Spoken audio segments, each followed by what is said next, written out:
I let my sister believe I was broke for years while secretly buying all her debt, then foreclosed on her dream house. Meredith always saw me as the family failure. While she married her college sweetheart and bought a sprawling colonial in the suburbs, I lived in a studio apartment above a laundromat. She'd visit twice a year, usually when she needed something, always making comments about my thrift store furniture and expired milk. Poor Violet, she'd tell our parents. Still can't get her life together. What she didn't know was that I'd been quietly building a small empire. My accounting degree and obsessive attention to detail had led me into debt purchasing, buying defaulted loans for pennies on the dollar, then collecting full value. It wasn't glamorous, but it was profitable. Very profitable. Meredith's husband Devin lost his job in 2019. Instead of downsizing, they kept up appearances with credit cards and loans. When their mortgage payments started slipping, I watched from the shadows as their debt multiplied. Late fees, penalties, compound interest. It snowballed fast. The first purchase was easy. Their credit card company sold me $47,000 in defaulted debt for $8,000. Then came the medical bills from Devin's surgery, the car loans, the home equity line they'd used for renovations. Every few months, I'd buy another piece of their financial disaster. During family dinners, Meredith would complain about creditors calling constantly. "These vultures keep harassing us," she'd say, cutting her steak. "They want money we don't have." I'd nod sympathetically while knowing I owned 80% of those calls.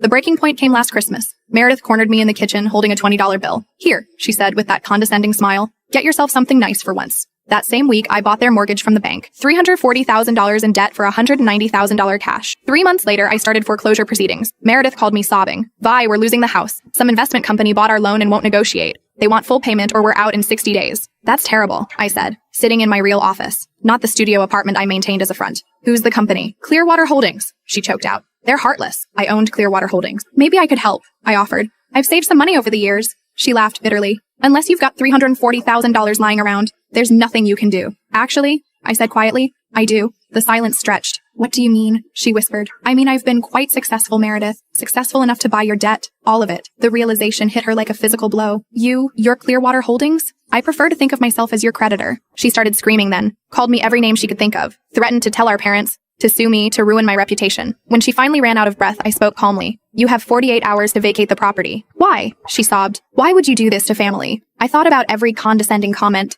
every $20 pity handout, every time she'd introduced me as her struggling sister. "Because you never saw me coming," I said. "And that was your first mistake." They moved into a 2-bedroom rental across town. Devin found work at a call center. Meredith took a job at Target, her first job in 15 years. Last month, she called to apologize. Said she'd learned humility, that she understood now how hard life could be. She asked if we could start over. Of course, I told her. Family is everything. I didn't mention that I'd just bought the mortgage on their rental property too.